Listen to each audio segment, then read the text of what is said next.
Hello again, and welcome back to Illegally Cited. This is Jesse here, and I am back for hopefully the last of the 2021 recap wrap-up videos. And I've been doing these all in one take, all in one big old session. So we're just taking an afternoon and plowing through, making all of these videos right in a row. So we'll continue plowing through here. We're continuing Power Wash Simulator. We've cleaned a couple houses, got a couple touch-ups I'll look at later to fix them. But we are back at the playground again because this is one of my favorite sort of levels to play through. And hopefully, we'll wrap up the week here. We'll have 5 videos, so we will release these New Year's, the week leading up to New Year's. So, wrap up. Now this video we're going to talk about the rest of the games. We talked about accessible games. We talked about PS5 exclusives because I wanted to cover the accessible, or I wanted to cover the new console. So we gave that its own little section. Now we're just going to talk about a lot of PC games, some Nintendo games, just everything else that kind of highlights. Again, these aren't my top games. These are just games that I wanted to chat about, I had thoughts about, wanted to bring to your attention, excuse me, for some reason or another that had come out this year. So there's a lot of these. Let's get going. We have, Resident Evil Village. This was a game I was gonna record a video for it, but my computer at the time, it kind of ran it, but it didn't run it really well. And so I wasn't able to record it super well. I may go back to it because it was one of those where if I had an updated PC or something, it would probably look a lot better, not to mention run a lot better. So I may come back to that and do a low vision spotlight for Resident Evil 7, or Resident Evil Village, or 8 as they call it. It's a direct sequel to Resident Evil 7, which I covered on the channel when that came out a couple of years ago. They take the Resident Evil series and they make it first person again, and some pretty gnarly stuff happens. Like I said, this poor guy, it stars the same character that was in 7, and I feel really bad for that guy because the amount of abuse that guy has taken is just unreal. But it's a really pretty cool game. I'm not good at it, but I still kind of enjoy it. I still find it pretty interesting. So, Resident Evil Village, first person Resident Evil, definitely got some nice horror action going on there. Then we had a little surprise. This is not an official release, and I can't tell you necessarily how to get it. It may even be harder to get nowadays because it's been a while. But somebody had leaked. Remember back in the day, they were going to do if they could get the licensing straightened out, they wanted to do an Xbox Live version of GoldenEye. Yes, the N64 GoldenEye, just like they did with the Perfect Dark remaster. They did not get it out. They couldn't get the rights or whatever. It just never came to be. But they were very, very far on in development because there is a working, if you get an Xbox 360 emulator for your PC, you can absolutely play this game. And I played the first several levels of it. I haven't gotten back into totally finishing it, but playing this with modern controls and stuff is pretty cool. It looks better. You can switch between the regular old school look and the updated version, just like you could do in some of the other games that have had that, like the Halo Anniversary Collection or Master Chief Collection. That was a really cool thing. But yeah, man, GoldenEye, the first couple levels, the dam and the facility especially, like the facility is just one of my just favorite levels. I used to love going around there and just seeing if I could get 100% accuracy with the silenced pistol, like not miss any shots and just stay as quiet as I could, just plugging off all the enemies. Oh man, yeah, playing deathmatch in college on those levels. Yeah, GoldenEye. It's a pity they can't get that.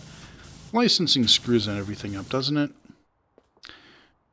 But that was another one that was a really good highlight, and I'm really glad I have that backed up onto a hard drive.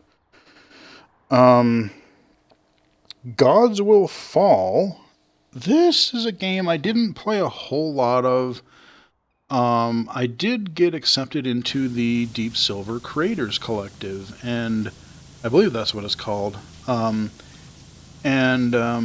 we can kind of take a look at games and stuff like that, and provide feedback and everything. And I did get this game through them to check out for the channel. And unfortunately, there were definitely some accessibility issues. It was I liked the idea of it because you had this fixed party where you would go into these like dungeons essentially, and depending on like each person had different strengths and they were sort of randomized as like what this person was better at this but not so good at that, or was susceptible to something. There were neat things there, but just some of the gameplay itself was a little bit harder to see, and like there was some text and stuff that made it a little bit harder. It was a neat idea, but just one that I never really got into super much.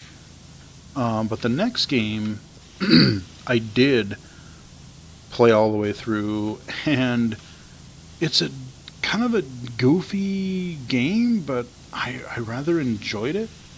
My friend Chris told me about it, got me into it, and I got sucked into that for a couple weeks as I was getting through it. We took a look at. I streamed it too. Actually, he was with me on that stream. Island Saver, and this is a game that was free on Steam, and it was kind of, you could tell it was meant for kids, but it was still kind of fun. I'm working on Power Wash Simulator right now. I've been playing Power Wash Simulator through all of these videos. I was going to mix it up, but then I just started having fun with Power Wash, and so we just kept going with it. But Power Wash Simulator, it's sort of a game like that, except for like you're cleaning up these environments, and they have these just really weird, like little whimsical animals that once you clean an area, like an animal will kind of come in, but they're not regular animals. They're like little piggy bank animals. Like even they have the little slots that you put money in and everything. But they talk about like little, kind of give lessons on not just like pollution and environmental stuff, but they're talking about like how loans work, because you can get scammed by this guy that'll charge you way more for stuff. There's a few different areas where it actually does talk about like some of the mechanics that are in the game. It tries to teach you sort of a real life lesson. So this is a great game that I would absolutely recommend if you were like trying to play with your kids and kind of give them something fun but still rather educational. I think they did a really good job with this. So Island Saver, oddly a fun little game. E1M1 demos. We're going to mention some of these later, but we had two different kickstarted E1M1 magazines with demo discs, and I played a lot of those. Like I said in another video, there are a lot of retro first-person shooters that have either come out or that have demos or that are in early access or that are coming out in the next year or two. So we are in a classic shooter renaissance, and it is absolutely wonderful. Scourge Bringer. This was one I learned about through the European Game Accessibility Conference. Scourge Bringer is like this really kind of tough 2D platformer, roguelike kind of a thing. It's got some really cool visuals, some really kind of catchy music. He has a bunch of accessibility features and assists in the game, and I think he did a really good job. Like I said, I think he made a generally difficult game playable for a lot more people. You can even go so far, if you need to, you can go so far as invincibility if you really need that, but you don't have to. That was just a really fun, like I said, I learned about it through the conference, learned that it had some accessibility features, and I think it was on sale actually as well then, so I'm like, yeah, I'll definitely pick it up and cover it on the channel, which I did. And I haven't beat it yet, but I played quite a bit of it, and I enjoyed what I played. So,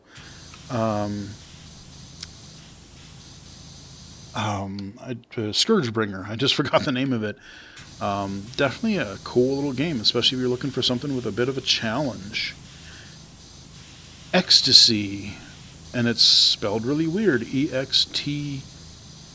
It is a really interesting puzzle game that it uses blocks, but it's got like weird shaped blocks in it, and you are rotating, you are like, it's just it kind of combines Luminous and Tetris, and it's just this weird sort of mishmash of, if you've played any kind of block puzzle game in the past, you kind of get where it's going or where it's coming from.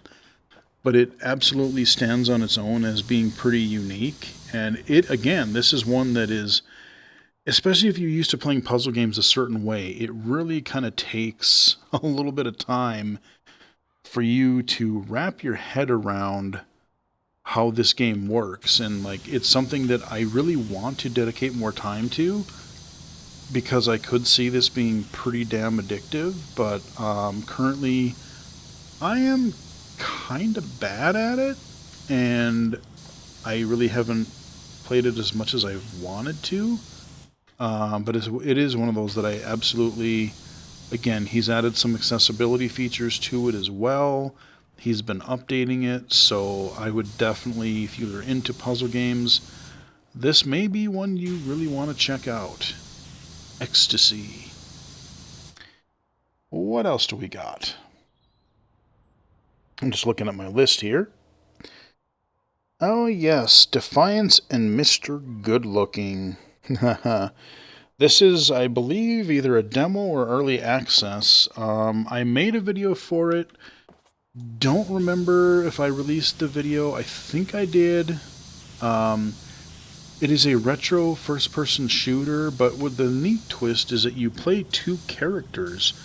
One is melee focused and one is gun focused, and you kind of work through the level unlocking paths and different things for each of your characters, and I really enjoyed what I played of it so far. I very much want to see how the full game is going to go. When it comes out, I will absolutely be doing a full low vision spotlight video on it at the very least. And like I said, some of these games, you never know, these demos and stuff, maybe I'll play them on stream at some point. But yeah, Defiance and Mr. Good Looking, that was one that I never knew about, but discovered it this year and quite enjoyed. Let's see, the next one was, I looked at it and I forgot already. Defiance and Mr. Good Looking. Oh yeah, this one I haven't unlocked yet. But this one is a doozy, Gory Tale. It is a retro first-person shooter, again, but this time it's kind of like you remember, what was that? There was a Flash cartoon in the Newgrounds days where there were like these really cutesy characters, but it was super violent. it's kind of like that. It's like, what if, you had things like Barney or all these like little kids things, and you had this just super masculine guy that was just like, oh, I can't take it. I hate all this cuteness, this baby stuff and whatever. So you're in these really bright colored environments. You've got these weird little creatures like marshmallow looking dudes or just like all kinds of weird nonsense. But then it kicks in and they're like trying to swarm you and they're like, oh, I want a hug, be my friend. And it's just really dumb but really funny. And this guy is just like, no, I'm too macho. It's just kind of this whole shtick. But you got these unique weapons. There's like this cool saw blade weapon that's pretty fun. And it's kind of like a wave-based, level-based, and wave-based thing in a way. I never got very far into it because like level 3 is really, really hard. But I enjoyed what I played. I just wish I was better at it because, like I said, you cannot take much damage. They get close to you, and like it's not even like you'll die, but like your meter will go down, and then like I said, they just want to befriend you. They want to hug you, and then you're just kind of stuck there, and they kind of brainwash you into like, join us, kind of a thing. It's kind of got this weird, dark, cutesy humor into it. Neat game. I'll be releasing that, unlocking that video for you guys probably in the fairly near future at some point, but I've already recorded that video for Gory Tale. Outriders. Outriders was another pleasant surprise. I wasn't even going to grab it right away, but then the more I heard about it, I'm like, I could kind of see this. And then I also heard that it had one thing that that I really appreciate, not just for open world games, but even just for navigation in general. It had this line that you could turn on, and it would kind of appear for a little while, and it would show you the path, kind of like your breadcrumb trail. Oh, this is where you're supposed to go. Follow the path, and here's where your objective is. So it wasn't glowy arrows, but it was a just like a lined path, which again really, really helped for some of these larger environments. But it was a third-person shooter, and you had different character classes or types that you could play, and it does have some replayability. Like I could go back and try to play one of the other classes that have different weapons and a totally different feel. I did play all the way through the story though, and again, this is like I said, a pleasant surprise. I played all the way through it and really enjoyed. I really enjoyed Outriders, especially with that navigation stuff. That helped immensely. Another retro shooter that is currently out in, I think, early access, or there's a demo. I don't remember if it was a demo or early access, but HROT, Hrot. And this is kind of like, it's largely grayscale. It's got this really sort of unique art style. It's retro, but just a large lack of color in it, and just a really unique vibe, and you get some weird looking characters and enemies and stuff in there. A fun retro shooter. I played through, it must have been like an early access, because there were at least a few levels in it, and it was difficult. Even on a lower difficulty I had a little bit of trouble, but it was a really fun game to play, and I am definitely looking forward to trying the full title when it comes out. So this is a retro shooter that you definitely want to look out for. There's been a few that I've played that have been okay, or just not really so great, but HROT, Hrot, I would definitely give a look if you're into these types of games. I recommend it. Then we have, oh yes, I need to get back into this one, especially on my new rig, Severed Steel. This is a retro shooter. Well, it's kind of retro shooter, but it's kind of modern, actually. It's kind of like a really brighter, really unique version, like look of Fear. Like if you like the combat in the original Fear game, where you have bullet time and everything, like that's what this is. But your character is really acrobatic, and you get cool weapons, and like it's just really good. It feels really good. It looks good. Even on my old machine, it ran well. But I can imagine it's probably will look even a little bit better now. Um, yeah, if you like really fast action combat, if you like I said, the slow mo effect that Fear had, you definitely want to give this one a look. Severed Steel. I still want to know what happened to Trepang 2. I saw they posted on Twitter recently a little video clip, so I know they're still doing stuff, but boy, um, like I said, they were working on that when Riley was up here, and I loved the hell out of that. So, again, we're getting we're getting people who really enjoyed Fear, and we're getting a couple good products out of that here soonish, hopefully.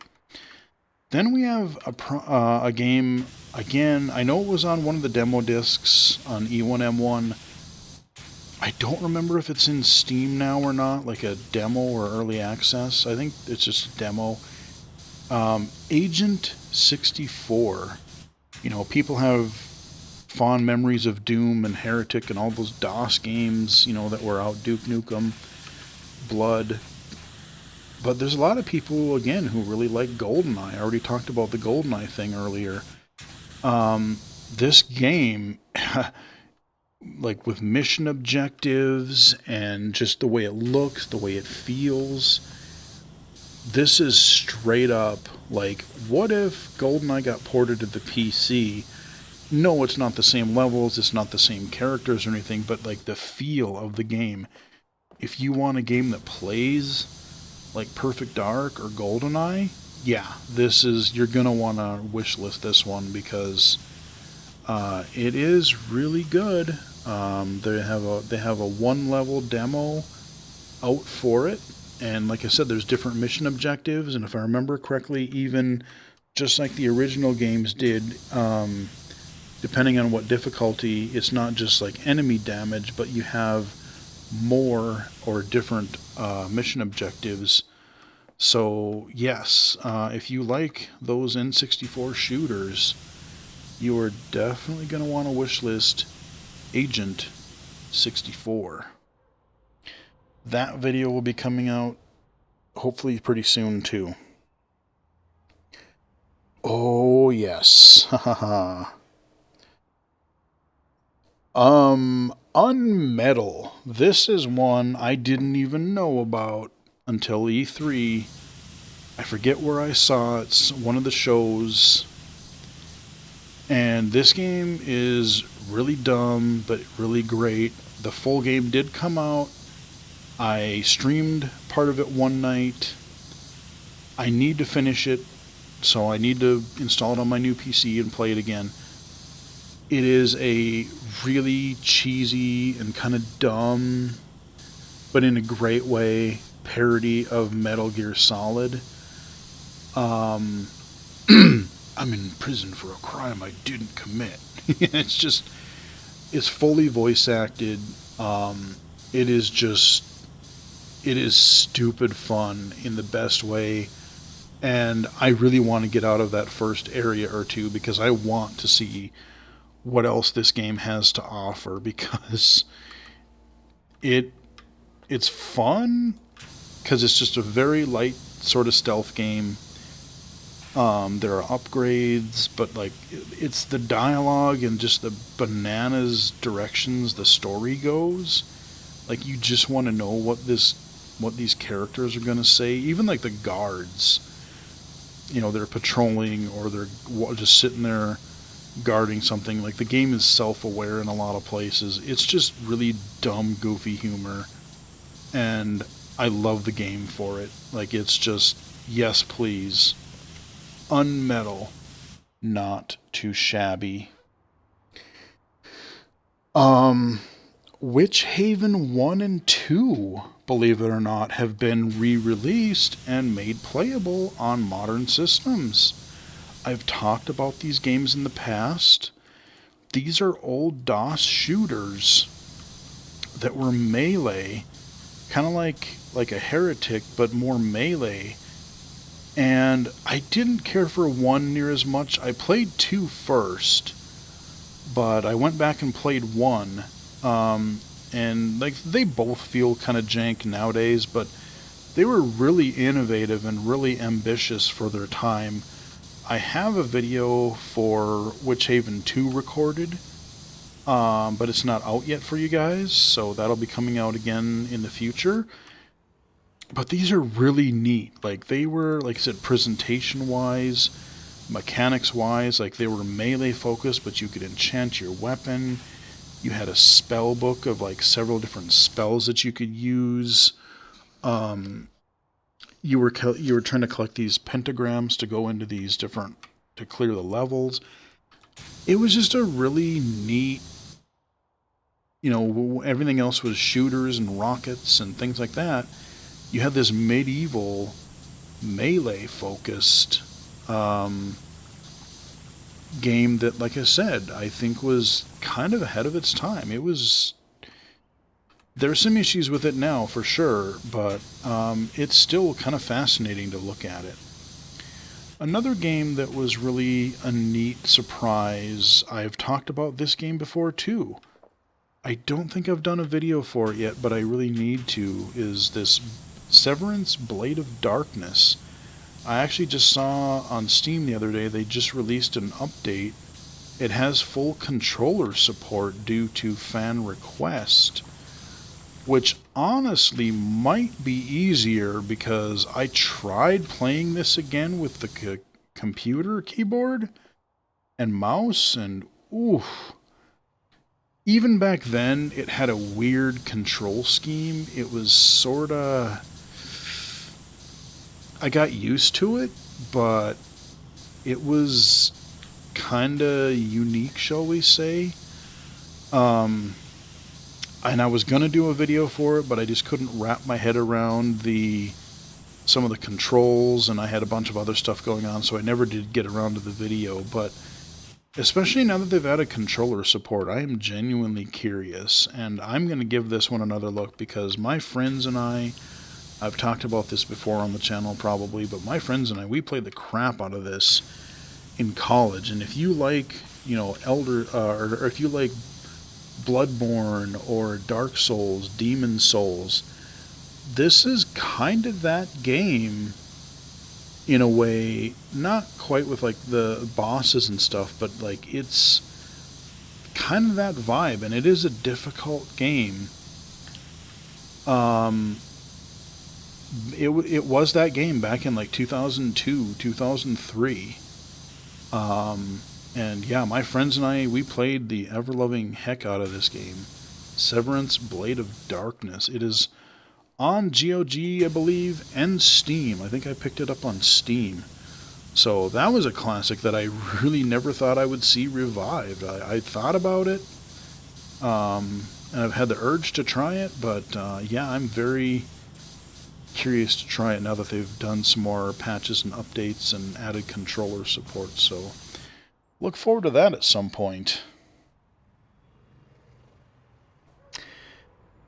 Oh yeah, Castle Flipper, yes.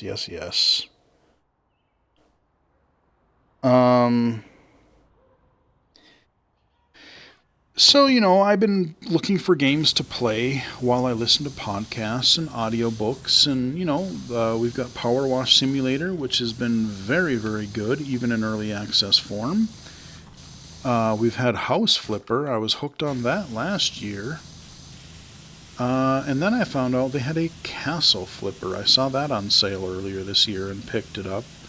And I haven't beaten it yet, but I've gotten a fair ways in, although I forgot to back up the save, and I don't know if it supports cloud saves, so I might have to start over, which would be okay, because I don't remember all of the mechanics or all the controls, but You know, for like, just like House Flipper, it's sort of similar, but like you're cleaning and building and repairing and just doing stuff with castles instead of houses.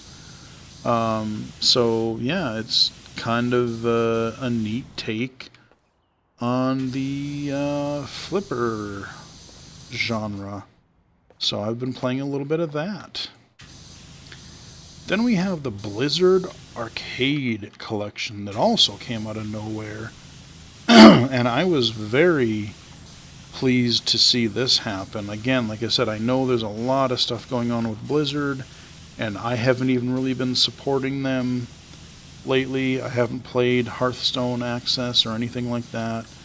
But you know, before some of this really kind of came to light, it was right around that time, unfortunately. But it was like right before the Blizzard Arcade Collection came out, and it's got like four titles in it.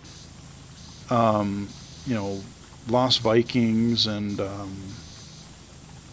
I forget what the other one was. There's another third person or like a side-scrolling one. I forget the name of it.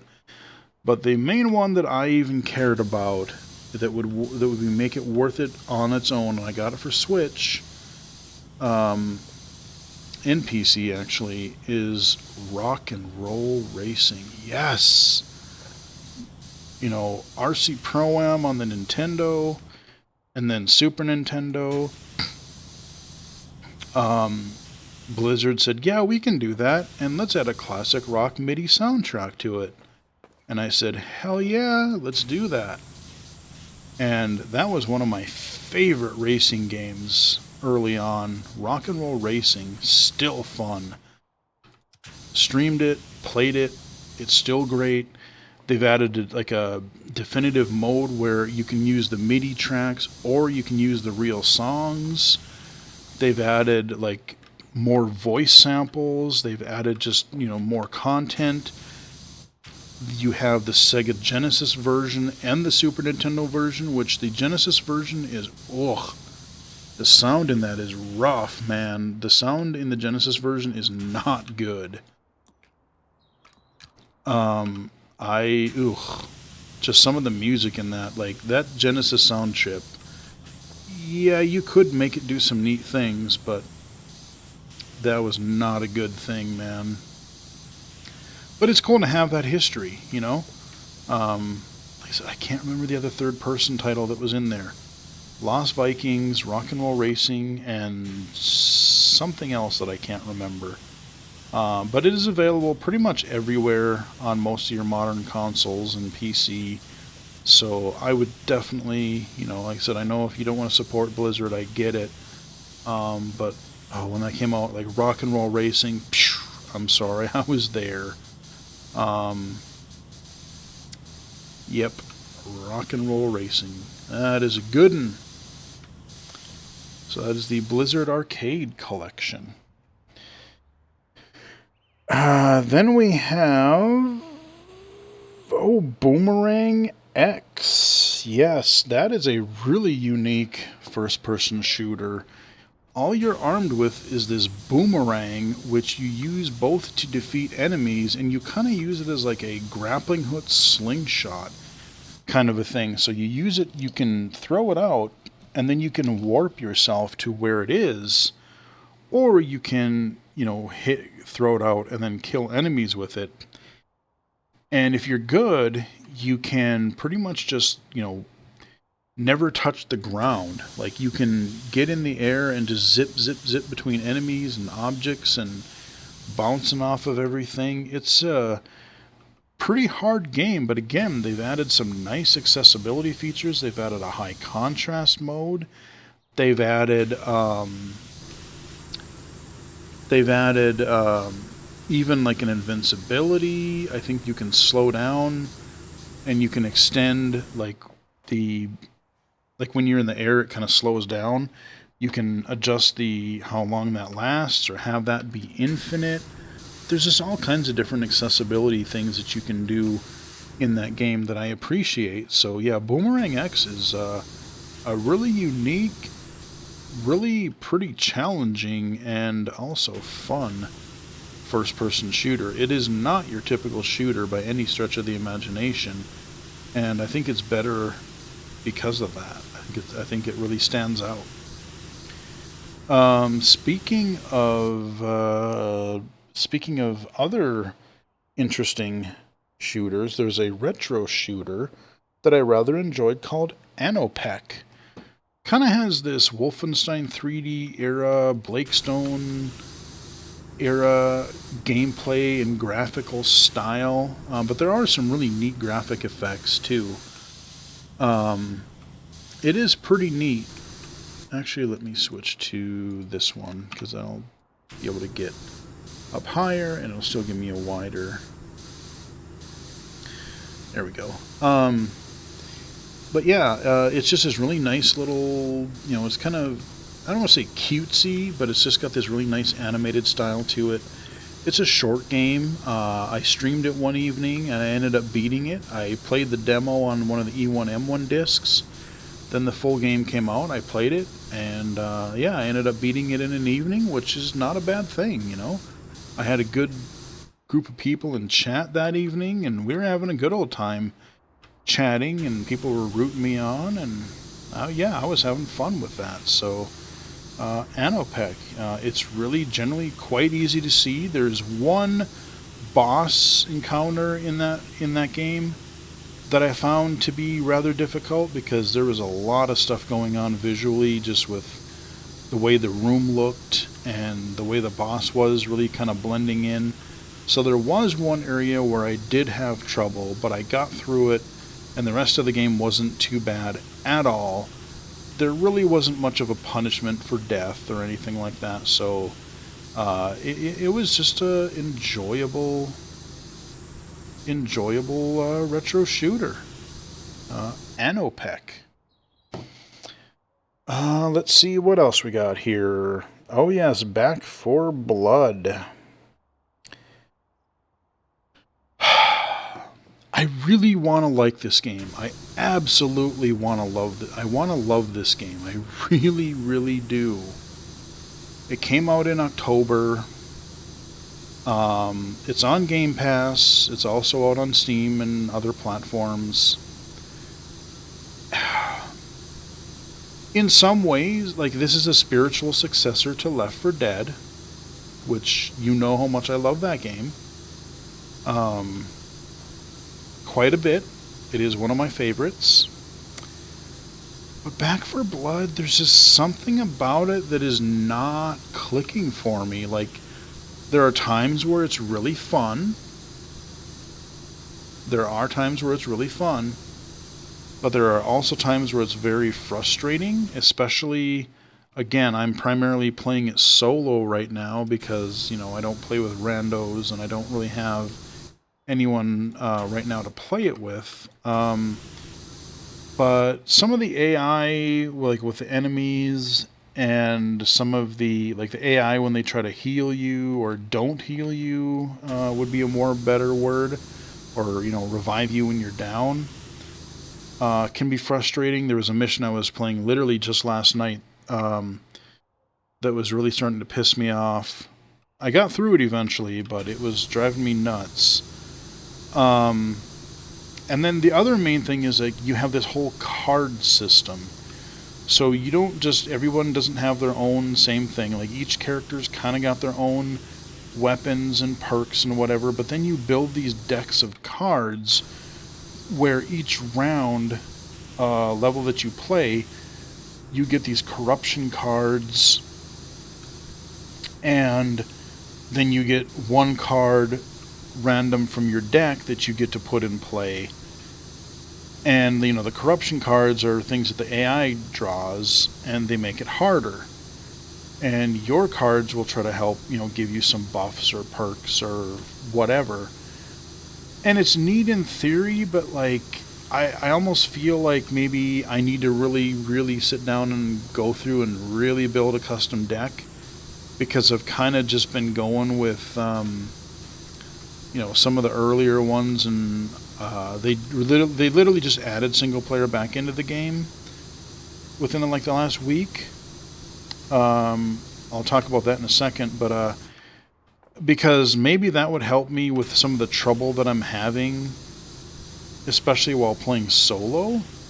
So it's one of those things that I need to dedicate some time to. Like, I kind of want, like, the card stuff is interesting, but like I kind of just want to get in there with the characters, maybe have each character a little different, but I just want to get in and shoot things. I don't want to have to sit and play with decks or all this stuff. I'm just not into that as much. Now, they do support text-to-speech. It's not blind accessible because there's no way to navigate, but even at low vision, I have had a lot of trouble with some of the missions in this one, unfortunately, especially ones where you can fall off the level into water and instantly kill yourself. That sucks.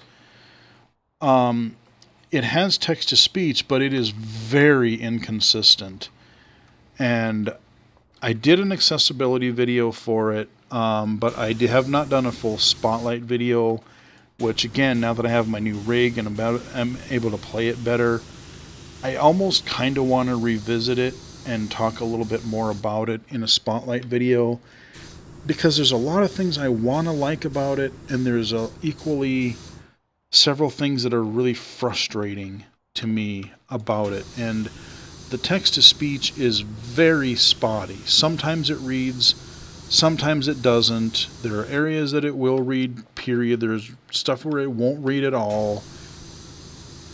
And there's stuff where sometimes it'll read, but it takes a while for it to register and for it to read. It's really all over the place. Like, I'm glad they tried, but part of me, it feels like they just sort of like, oh, well, yeah, they added it, but they really didn't polish it at all. And then they just said, well, it's this feature that we can say we have. We didn't say how good it was or how usable it was, but we can claim that we have that accessibility feature.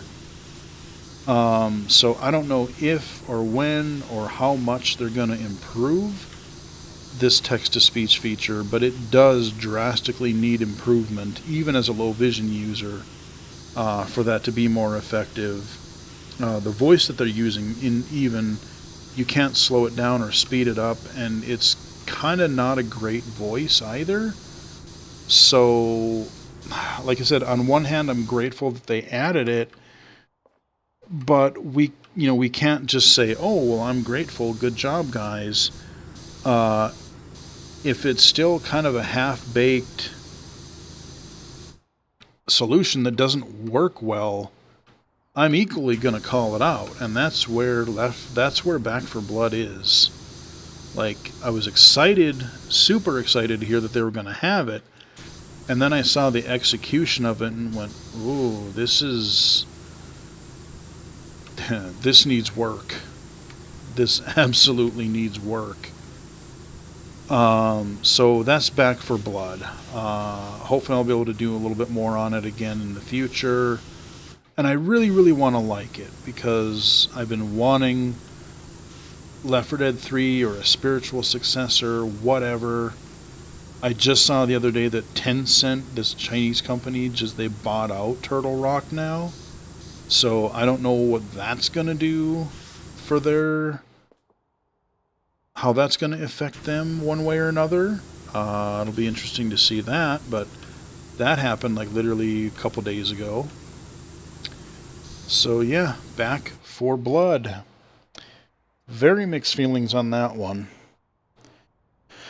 Sunblaze. This is a 2D platformer that is very challenging. But again, shout out to this developer, because he did some fantastic work with accessibility, like adding game assists and speed options, and even like you can play the main game, but the levels are altered a little bit to be a little bit easier. You have like invincibility or other, like there's different assists. So you can make the game literally as hard or as easy as you want it to be. There's a little bit of story going on with it as well. Kind of like Celeste had a little bit of the story stuff going on. I did a video for it. I believe it's unlocked. I'm almost certain it is. But that one, yeah, if you have some vision and you might need a little bit of assist to play a platformer, this one does a lot, and I would absolutely recommend trying it because they did a really good job with it. Okay. Jupiter Hell. This is another one that surprised me. There was a game that was like a Doom RL is kind of what they called it, I think. It was like a Doom roguelite or roguelike. And Jupiter Hell was one of these things that he kind of transformed it into Jupiter Hell because he doesn't have the Doom license. But it is basically Doom, the roguelite RPG. And you know what? It's pretty damn fun. This is one that I genuinely really would like to get back into. I played the hell out of it for a little while, and I got busy with other stuff, and I haven't installed it on my new rig yet, but I really need to because I do want to get further in it. It's like kind of turn-based, but it's still action-y. It moves really still fast, and it's a really unique combination, and I am digging it quite a bit. So Jupiter Hell,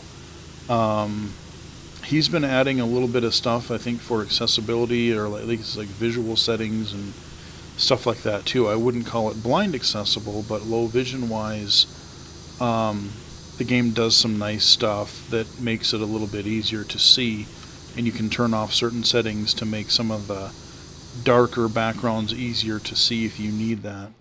So Jupiter Hell, not too shabby. Really one I want to get back into. Project Warlock 2 Kickstarter. I've covered Project Warlock in the past. Really liked the first one. And they are doing a sequel. They are making it a little bit more graphically updated, but still retro. And I really enjoyed what I played of that Kickstarter demo. And he's updating that. I think he just released an update for it within the last week or so. So I need to kind of check that out at some point again too. But like I said, this is one that I'm definitely going to be keeping my eye on. Hopefully it'll come out, I don't know, next year. I don't know if it'll be 2023, but it's kickstarted. I backed it, and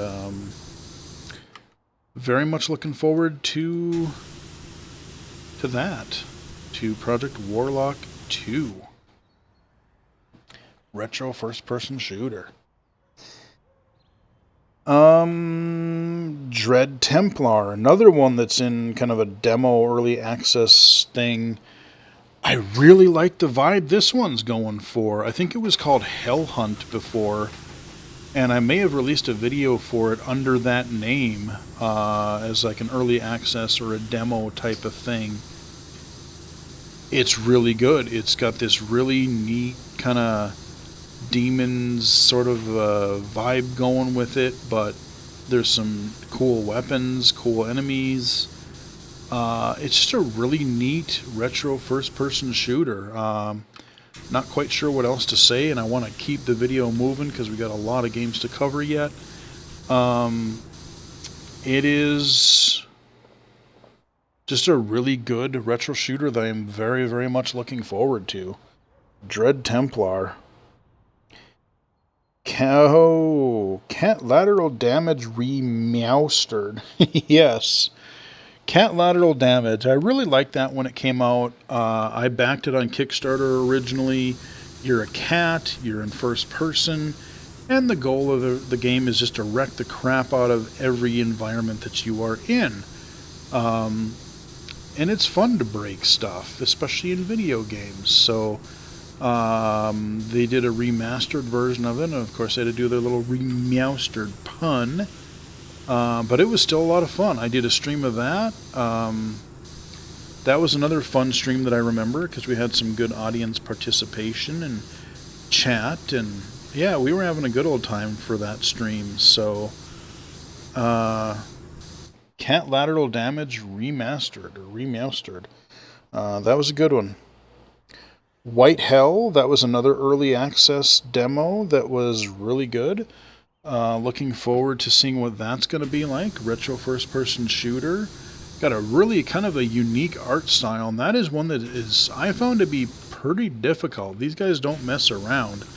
I had trouble getting ammo, finding ammo in some places, and there was just some dudes that were like, "Oh yeah, we're just gonna kill you like instantly." So it was definitely a challenge, but White Hell was pretty good. Looking forward to seeing what the full game is going to be like. Castlevania Anniversary Collection. Hell yeah, or Advanced Collection. We had the Anniversary Collection a year or two ago, but remember when I said, God, I want the Game Boy Castlevanias, the Game Boy Advance to be more specific. And we've got them. Circle of the Moon, Harmony of Dissonance, Aria of Sorrow. And I bought it on Switch because I wanted them in portable form, and I bought them on Steam. And I've played them a pretty good deal in both. I played a lot of them on my Switch, especially now that I got my OLED screen. Ooh, that's a fun game to play. Those pop out really nicely, especially if you remember how dark the original Game Boy Advance looked for that game. It was really tough to see, no backlight or anything. It's a dream to play now. So yeah, Castlevania Advance Collection, 3 titles. Now if they can do a third run and put all the DS games on there, where I can play Dawn of Sorrow, and even some of the later ones I didn't actually finish back in the day, like Order of Ecclesia, I forget, Portrait of Ruin. I forget even what all of them were called. But there was at least like 3 or 4 of them that were on the Nintendo DS, and they were good. Like I said, they were coming out constantly before, and I just never got to finish them all. But yeah, if they could come out with a DS version, because there's nothing on the DS, like they just had the map on the bottom screen and stuff for the inventory, so you just basically make them like you were making the advanced ones and just pause it for the map, and you could easily make those work. The only thing that I really wish that they would sort of change, because it was a pain in the ass, especially later in the game, is Dawn of Sorrow had this seal mechanic where you had to draw seals on the touchscreen to finish off a boss. And as like I said, especially later on where you had a more complex pattern and the bosses were harder to begin with, those sucked. It wouldn't hurt my feelings to see that particular feature go away or be made easier. But Castlevania Advance Collection, very, very much approve. Viscera Fest, that is another retro shooter that is kind of in an early stage right now. Kind of got this sassy female protagonist that is just going on a crazy rampage. And it's pretty fun. It is pretty hard as well, but it is also pretty fun. Kind of a bright colors, kind of reminds me of like the Build Engine characters, Duke and Shadow Warrior and all that stuff. They're just talking smack all the time. Pretty fun. Again, that's another one that I'm looking forward to next year when it comes out, hopefully. Far Cry 5. I like what they did with that game. They added some text-to-speech for the menus and stuff. I wish their waypoint system was easier to see because I still have some trouble with that.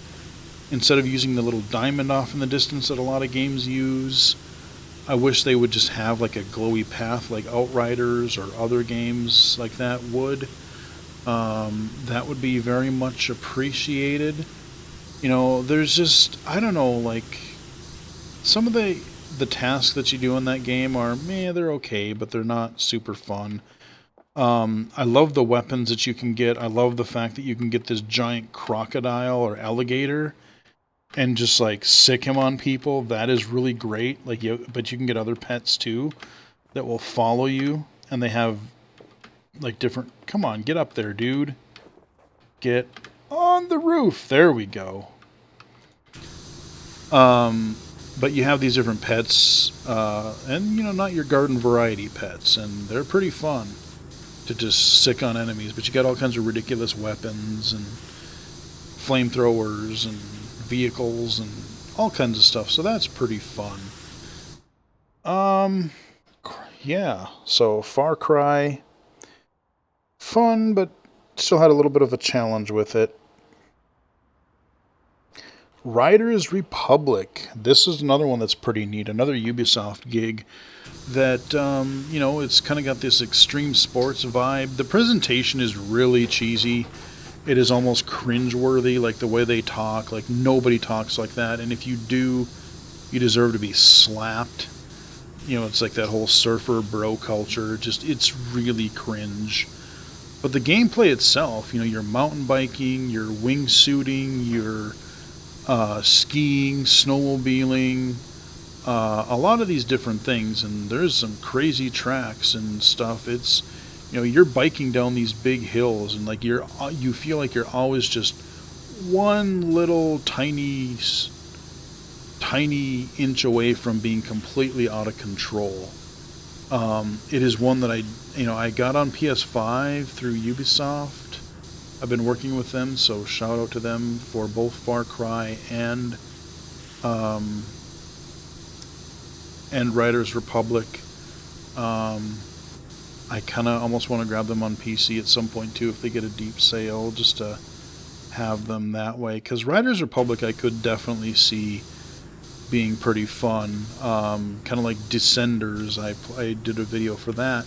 This downhill bike racing game, and this is just more of that, but kind of just a more fully featured version of that. So Riders Republic, yeah, the story, the whole kind of attitude and dialogue is rather cringe, but some of the accessibility features, like the highlights for objectives, the big pillars that you get, the text-to-speech, very much welcome for menus.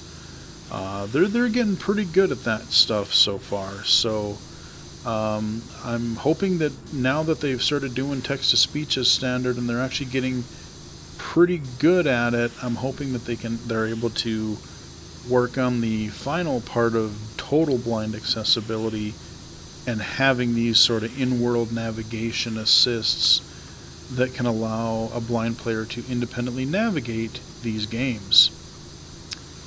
So there you go. Riders Republic. We're getting toward the end there, I promise. I knew this was going to be a long one. Forgive Me Father is a retro shooter that is coming out next year. They've got a demo on Steam. I'm pretty sure I've released the video for this one. It is a retro shooter. Very cool art style. Very kind of comic booky, but just a really neat style with some good weapons and enemies, and I'm really looking forward to that one. So I'll expect more coverage on that in the near future. No More Heroes 1 through 3. Yes, No More Heroes. Some of my favorite games on the original Wii. They got ported to modern systems, including the Switch and PC. And right now it's exclusive to the Switch, but No More Heroes 3 is another game that I have not gotten around to playing yet, but that did come out this year. I've played and beaten both 1 and 2, and they are just really crazy. You're this like weird assassin otaku guy with a lightsaber, or a beam katana, because it's not Star Wars. But it's got some crude humor in it and stuff too. But the gameplay itself is actually really fun. I really enjoy the gameplay in them. Just a fun melee combat game, series of games. No More Heroes, 1 through 3. Mario Golf. I have not played it, but I'm sort of intrigued. That could be another relaxing game for podcasts, audiobooks. People have some complaints about like the replayability of this one, but they're adding more to it, so I'll probably check it out at some point. in the near future. We'll see when I get a chance to check it out. Mario 3D World and Bowser's Fury. Now, 3D World I'm kind of bad at, but it was kind of this... It's 2D, but 3D. It was kind of had this, like... it was like a fixed camera, but it was more... It wasn't straight right to left. Like, you could move forward and backward, and it was just this really unique style from 3D Land and 3D World. But what I really enjoyed was the Bowser's Fury portion, which is an all-new content that they added to this game. And you're on this almost like Mario Odyssey open world-esque thing, and it's really good. Like, every few minutes, Bowser just gets furious and just goes into this giant, like, raging tantrum and breathing fire and whatnot. And you are collecting these shines, or I forget even what you're collecting. Like, you're collecting something. And, you know, just like you do in any 3D Mario game. But this time you have Bowser Jr. trying to help you, because his dad is he's going on a rampage, even for him. And when you get enough... Oh, they're bells, I think. But there's these giant bells that you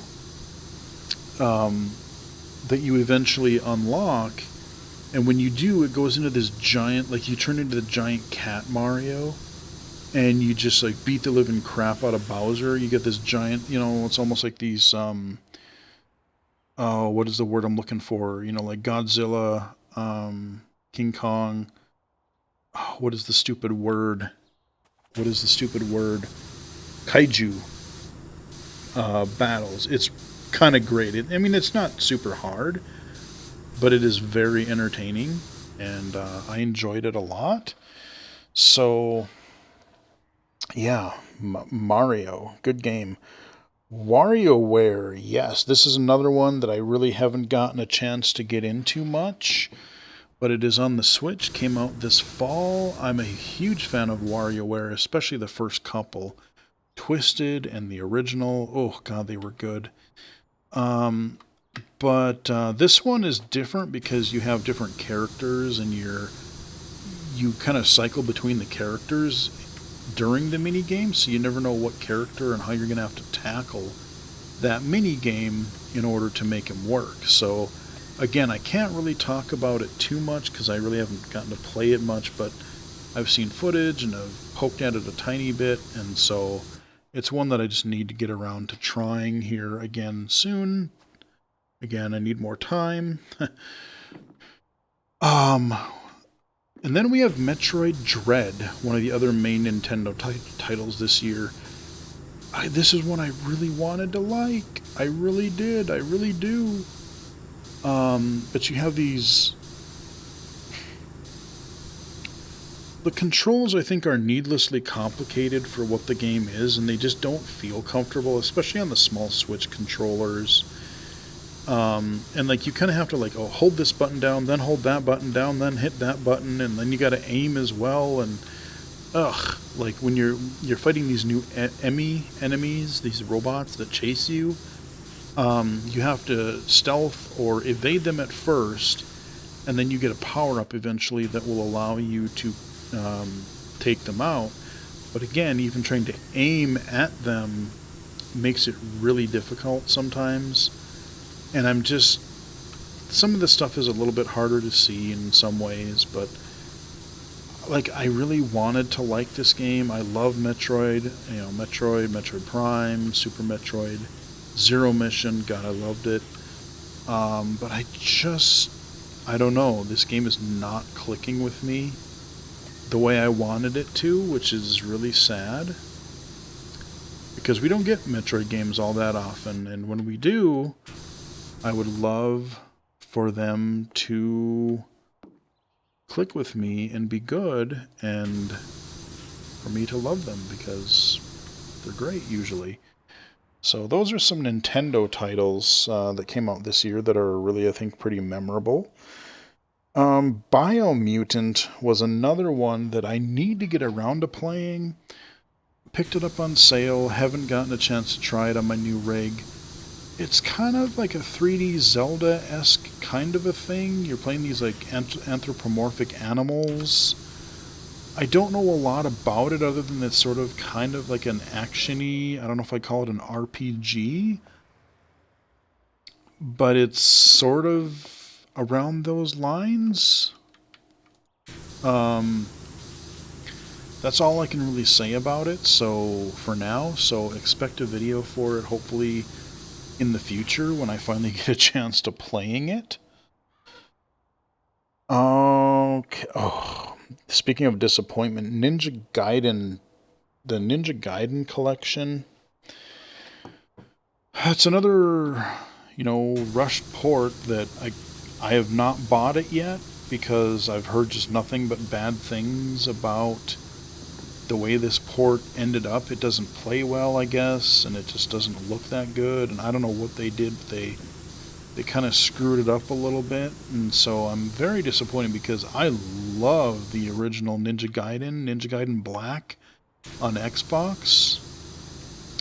That was a huge game back in the day, aside from the original Nintendo releases. Those were good. Ninja Gaiden 2, I have memories of that. I remember when my Xbox Red ringed during Ninja Gaiden 2, but I also remember playing that with my friends and having a good time with it. So it's a shame that they didn't pay more respect to these modern ports, because it would be great to have these on, Steam or your modern game console of choice. Now you can play via backwards compatibility. You can play Ninja Gaiden Black on your Xbox One or Series console, so it's not a total loss, but like I said, it's still a shame to see this sort of collection have wasted potential. Oh yeah, D&D Dark Alliance. I wanted to like this one too. Kind of a third-person melee combat game with a Dungeons and Dragons story. I don't know, the combat just didn't feel right, or I just wasn't clicking with it at the time. I was running it on the PC, so maybe running it on a newer PC that I have now, maybe that would make it feel or run more smoothly. But it's like I was sort of wanting to really like this game because I like a good old melee combat game, but it just was not doing it for me. So maybe expect to look at that in the future if I give it a try on my new rig. We'll see. What do we got here? Destroy All Humans. This was another port that was kind of surprising that came out of nowhere. They remastered this kind of original Xbox classic game. I played a little bit of it, and some of the mechanics don't really hold up as well. They're a little frustrating by today's standards, but you play the role of this, traditional looking alien, and you're abducting cattle and humans, and you're trying to like sneak, disguise yourself as human and then sneak in and infiltrate humans, and it's a goofy story. I beat it on the Xbox back in the day, but I went back and tried it on the remaster, and especially some of the stealth mechanics get a little frustrating. I like when you start unlocking the weapons and they just let you go all crazy, because there are times where you get to use your spaceship and like suck up people or destroy them. You get your flying saucer spaceship. It's pretty cool. Yeah, it's just a surprising one that sort of came out of nowhere. Just like Stubbs the Zombie, they put that out on modern systems. That is one that I really do need to cover, because that was a goofy game where you play a zombie and you get all these abilities and you just terrorize this weird retro futuristic city. You bite people and then you turn them onto your side. You make them zombies. It had this like 1950s, like you'd do these 1950s cover bands that would do these songs. It was just really a weird game, and it was by like one of the original creators of the original Halo. That's how they were marketing it back in the day. So those were really neat games that I need to get around to trying again and covering on the channel at some point. But yeah, those came out this year too. Kind of a weird games coming out of nowhere being either remastered or re-released. Speaking of which, Zelda Skyward Sword, a Switch version. Yeah, I did pick it up. I'm sure that'll look amazing on the OLED screen. But again, it's just one of those that I haven't gotten around to playing yet. So it's on my pile of shame to-do list, to play list. And like I got it on the Wii when it came out, and I played it a little bit, but I just did not. Some of the mechanics and some of it was just a little tedious, and it wasn't my favorite Zelda. Like the tutorial lasted forever. Um, it was just really plodding in the beginning, but I guess they've toned some of that down. They've kind of balanced that out a little bit, so this new version isn't quite so bad.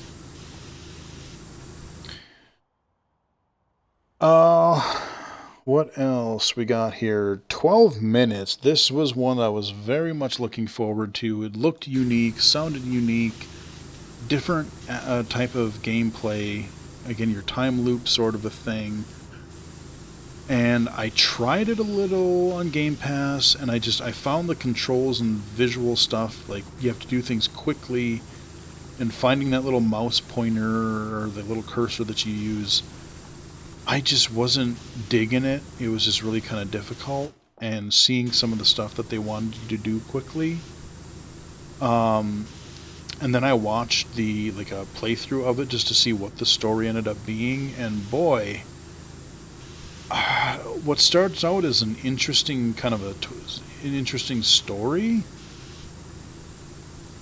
goes some really messed up places. That's all I'm gonna say. It's like, really? You took the story and went in that direction?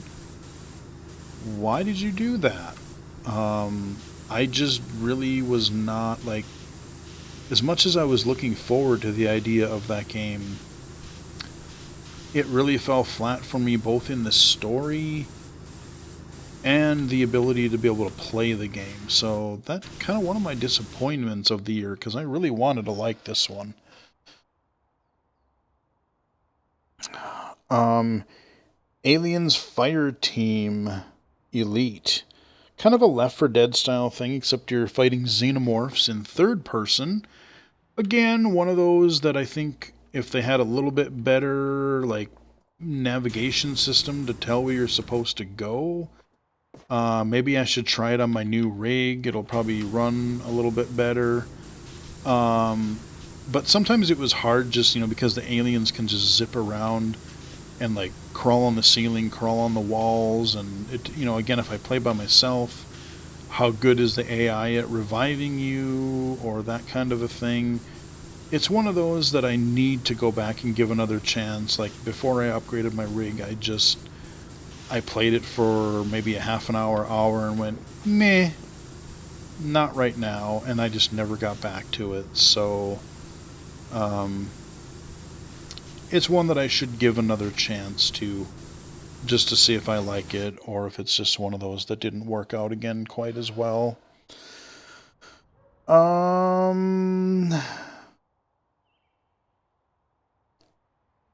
Big Rumble Boxing. This is one I want to be good, but I've heard mixed things about. It's kind of this rocky, like Ready to Rumble style boxing arcade game. I guess it's kind of shallow, but if I got it on sale, I wouldn't mind trying it, because, just kind of a cool, or like, I liked arcade boxing games back in the day. Realism, man, not so much.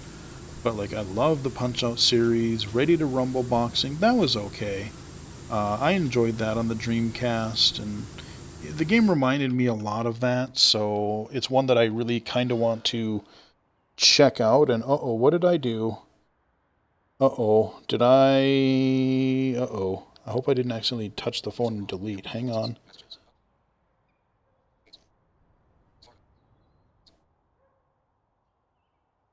Uh-oh.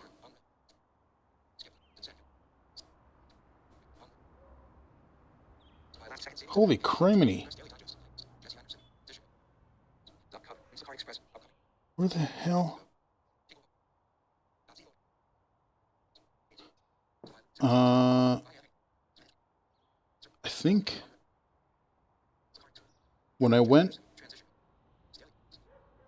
to grab my phone,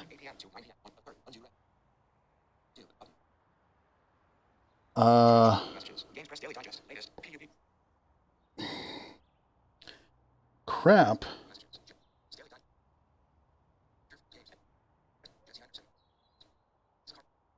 It.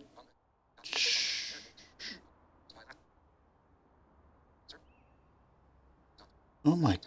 I got tons of junk. I apologize, you guys. Let me see.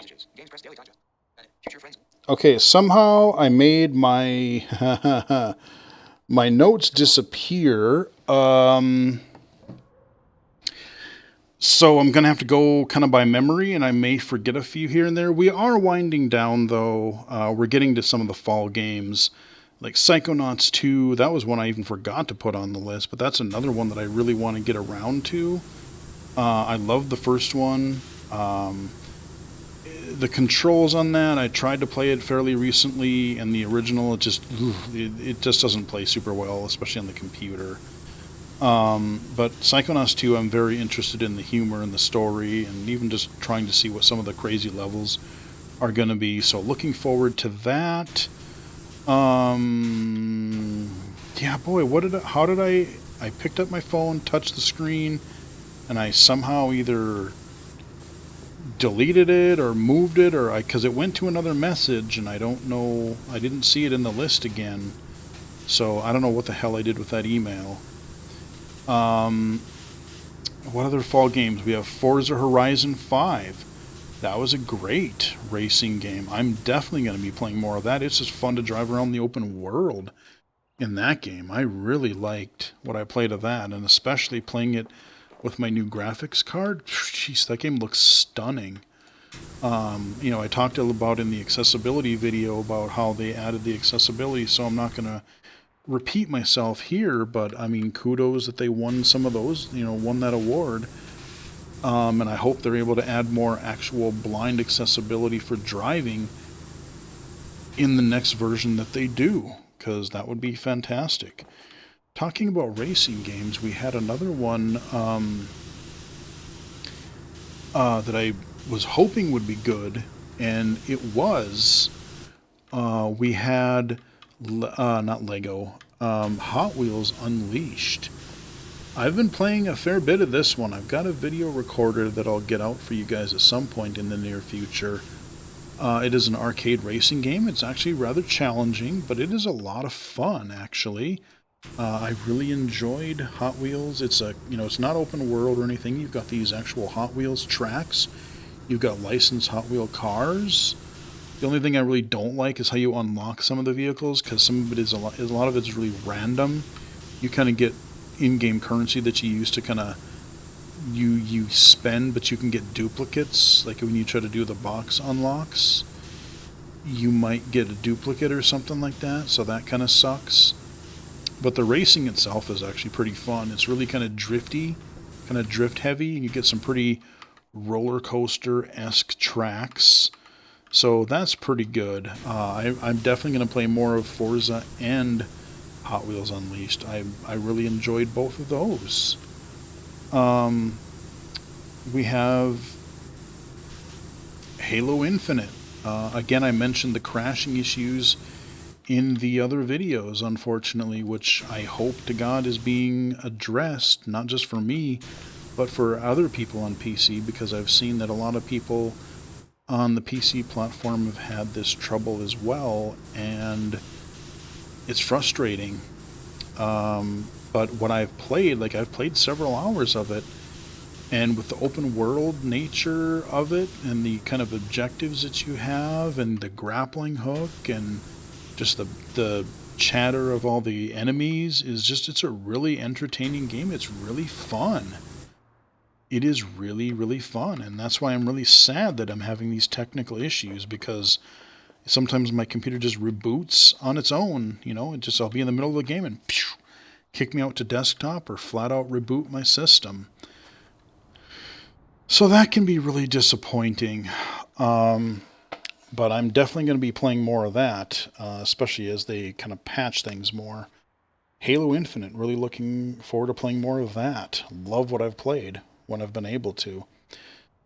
We have the Crisis Remastered Collection. Kind of curious to see how optimized and how that's going to run on my new machine. Like, I could run the original Crisis, but I guess they've optimized some of the CPU and GPU load and things like that and made it work a little bit better. So I'd like to try, at the very least, the original Crisis, because I still really love that game. I've covered it on the channel. I did a stream of it one time. Crisis, very much like that game. Yeah, I know there were a bunch of other little ones, or a few other little ones that I can't remember. Little games like the Gunk that just came out for Xbox Game Pass. Seems like kind of a little relaxing. Again, you're kind of cleaning up this area, and there's chatter between you land on this planet with these two ladies, and they're always kind of chatting back and forth. Oh God, speaking of chattering, Guardians of the Galaxy, how can I forget? I mentioned that in another video, but watch the spotlight I did for that. I wish that were blind accessible, because if you have some vision, that is worth playing, and that needs to get the attention, because they did a great job with the story, the gameplay. Like I said, there's just countless hours of dialogue that are just bantering back and forth between all of your party members. It's just a really, really good game. I love the way they portrayed the characters in it. I laughed out loud several times, and it was just like there were some, heartfelt moments in there. It was just a really good single player game. This is going to be, I think, one of 2021's hidden gems that, like I said in another video, I think the Avengers game did not do that game any favors, because it ruined some of that studio or their Square's reputation who's publishing that game. So I really hope that I hope that the Guardians of the Galaxy gets the recognition and sales that it deserves, because it is really good. I know there were probably a half a dozen other ones on here that I don't remember, but we've been going on for a long time. I've been recording all afternoon, doing all of these videos, so I'm just going to do one more quick think here and see if I can remember what I might have missed in the list. So some of the games that later came out recently, or that I may have forgotten, I apologize for if I missed them. Really quickly, just looking forward ahead to next year. There's already a lot of games that got delayed this year and stuff that I'm looking forward to next year. You've got God of War Ragnarok. Um, you've got Horizon Forbidden West. I said God of War Ragnarok. You have Tiny Tina's Borderlands kind of spin-off. You've got the new Dark Souls game, Elden Ring. I'm not sure how difficult or whatever that's going to be, so that is going to be a thing. Kind of curious to see how that's going to turn out. Not sure that I'll get that one on launch, just because of like their game's other difficulty and lack of accessibility. Not sure. Looking forward to Saints Row, whatever that, I saw some gameplay footage of that during the Game Awards. That looks entertaining. And hopefully they keep up the in-world navigation accessibility that they did in 3 and 4. So that'll be good, I hope. Of course, Starfield, if that doesn't get delayed again, we should have that hopefully next fall. Very much looking forward to see what kind of Skyrim or Fallout in space is going to be. I'm kind of really, wondering what they're going to do with Starfield. I want to see true gameplay footage of that game. So, yeah, very much looking forward to seeing that. Sifu, SIFU, PlayStation PC exclusive, coming out in February. The guys that made Absolver, which I do have a video for to unlock for you guys. It's this really neat melee hand-to-hand fighting game. But this one, instead of being kind of more swords and like weird fantasy stuff, this is more like modern times, going into like modern environments like bars and stuff and just beating the living crap out of people. And it's got this really weird and unique kind of aging mechanic. Oh, I forgot to mention Deathloop from this year. That was another one I was very much looking forward to. And I don't know if it's something in the beginning of the game where you're not really powered up or whatever. They're really seeming to encourage you to do stealth. And the moment I get out of stealth, like there's just 800 guys on me and I die instantly. So I don't know. Like I said, maybe if I get some upgrades, it'll be easier. If I get through some of this initial, because I like it. The presentation and the main characters are cool. It's kind of funny and the art style is cool. But excuse me. But yeah, like I said, if there's like one or two guys, it's not a big deal. But like you go in these main areas where you're supposed to go, and like I said, I kill somebody or I get seen during stealth, and then I've got literally dozen guys on me, and I just get gunned down so quickly, and I just keep dying. So I've kind of gotten a little frustrated with the beginning of that game, and I hope that I'm able to pull through and get through it better, because it seems really right up my alley with the time loop mechanic, combination of stealth and action, a lot of melee. Again, just like the Dishonored games, really love the idea, but I really want to get into it. Oh, and then finally Godfall. That is when I played on the PS5 a little bit, but then I started on the PC when I got my new graphics card. And a lot of people aren't giving that game the love, but I find it, if you like slashers, you know, running around cutting dudes up with swords and axes and hammers and stuff, it's really fun. I've been having quite a bit of fun playing it and have been playing it a lot the last several, or last at least 2-3 weeks now.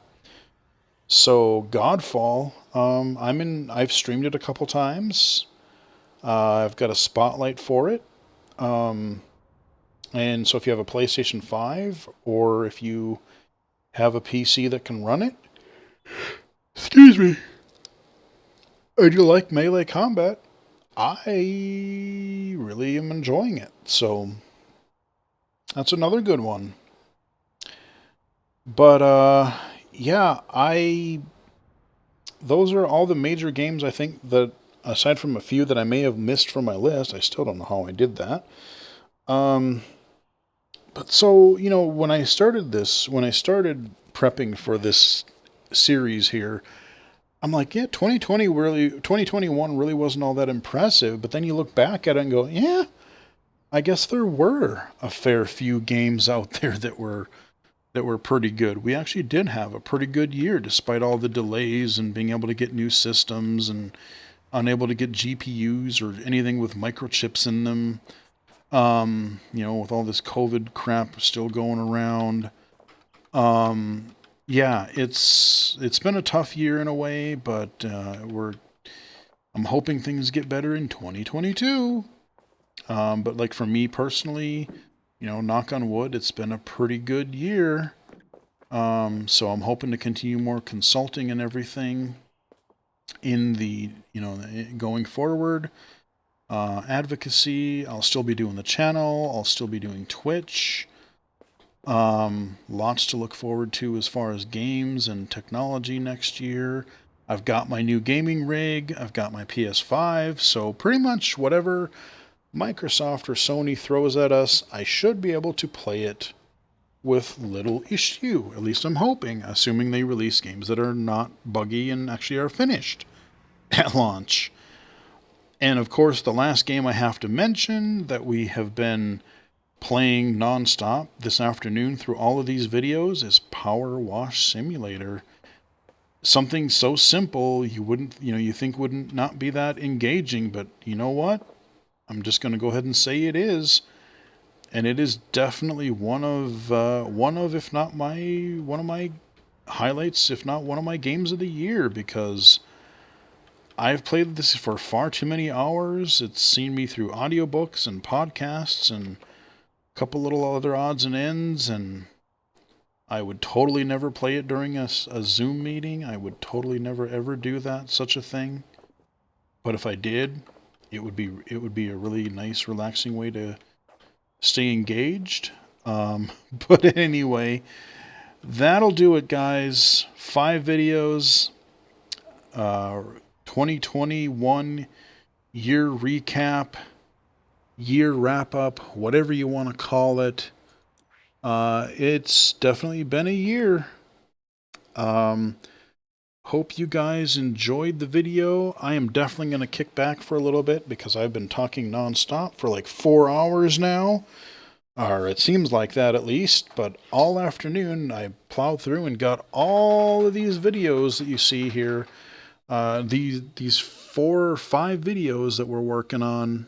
Got my end of year stuff done. Woohoo! Now I can chill during my week off. Yay! So anyway, hope you guys enjoyed the video. Sorry this one was a little bit long, but hey, it is what it is. But I hope you guys enjoyed it. Hope you guys have a good holiday season. Hope next year goes better for everybody. Everybody stay safe. And per the usual, you can follow me on Twitter at BGFH79, twitch.tv/illegally-cited, illegally-cited.com, and right here on YouTube. So until next time, chat with everyone again later.